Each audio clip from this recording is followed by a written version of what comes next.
adalah apa yang menjadi penyebab Allah itu menutup hati seseorang atau tidak memberikan hidayah.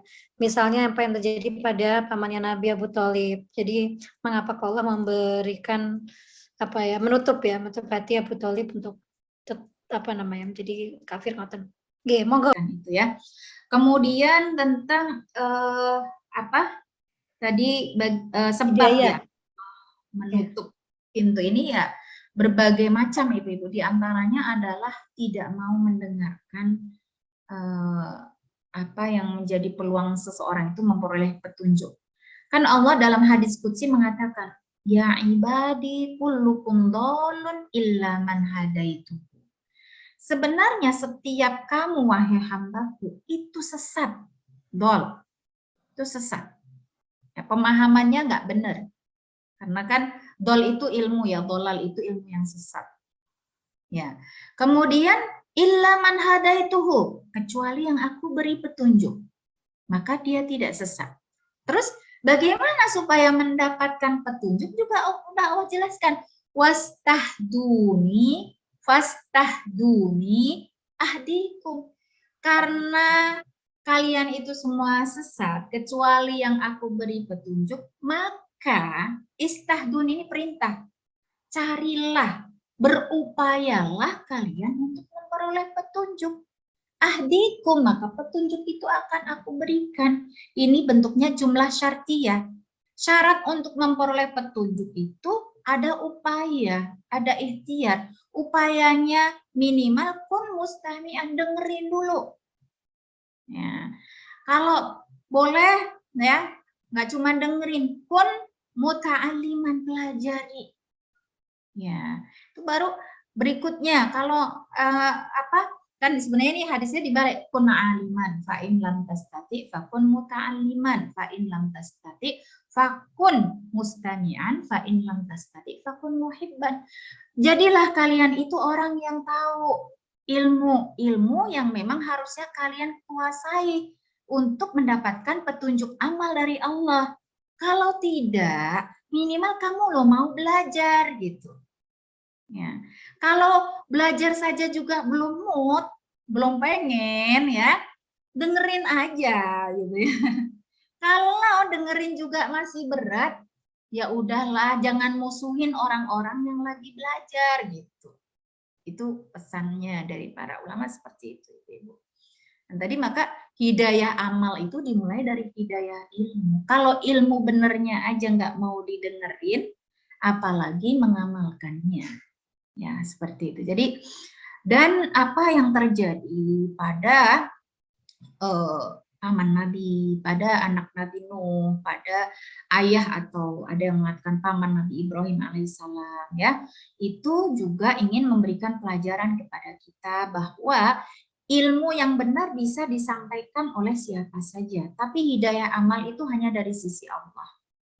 Ya, siapa yang dikehendaki oleh Allah untuk memperoleh petunjuk, maka dia akan diberi petunjuk. Siapa yang dikehendaki sesat, maka akan sesat. Tapi tadi Allah berjanji, kalian semua itu sesat kecuali yang aku beri petunjuk.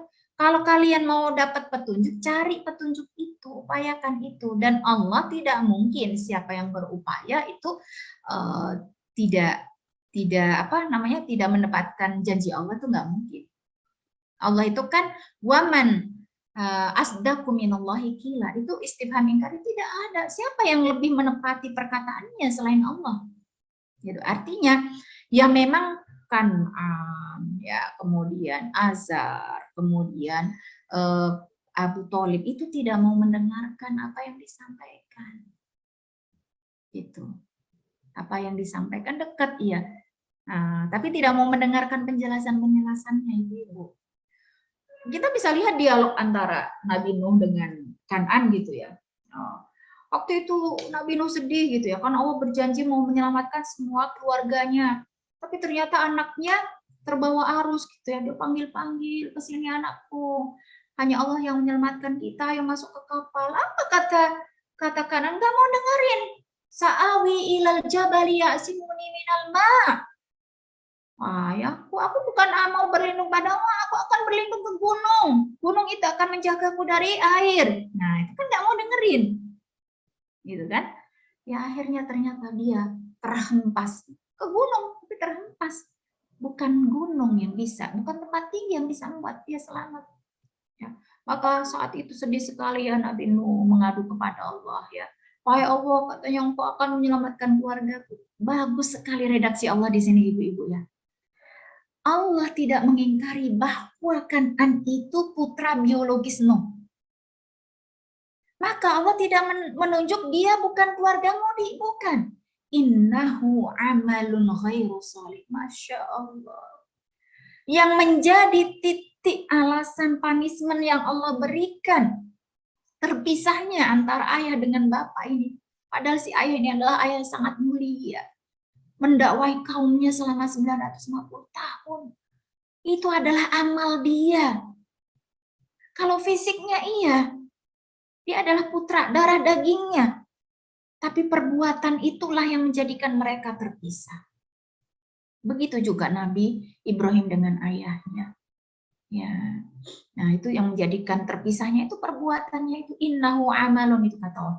Dia itu amalnya yang tidak solih gitu. Anakmu iya, keluargamu iya secara biologis. Nah, artinya di sini hubungan darah memang tidak dinafikan oleh Allah, tidak ditiadakan. Tapi hubungan darah tidak cukup mempersatukan kita untuk selamat dari azab Allah jika di antara kita tidak dihubungkan dengan keimanan. Maka Allah janji dalam surat At-Tur ayat 21 itu ya, ibu-ibu ya, siapa-siapa yang beriman kepada Allah, menjaga keimanannya, kemudian juga anak cucunya akan dikumpulkan oleh Allah Subhanahu wa Ta'ala dengan itu semua. Gitu ya, karena setiap kita itu bukan terikat dengan darah. Setiap orang itu bima kasabat rahina, akan terikat dengan amalnya, perbuatannya, bukan dengan darahnya. Seperti itu. Itu ya ibu-ibu ya, yang bisa saya sampaikan, mudah-mudahan bisa bermanfaat. Wallahu a'lam.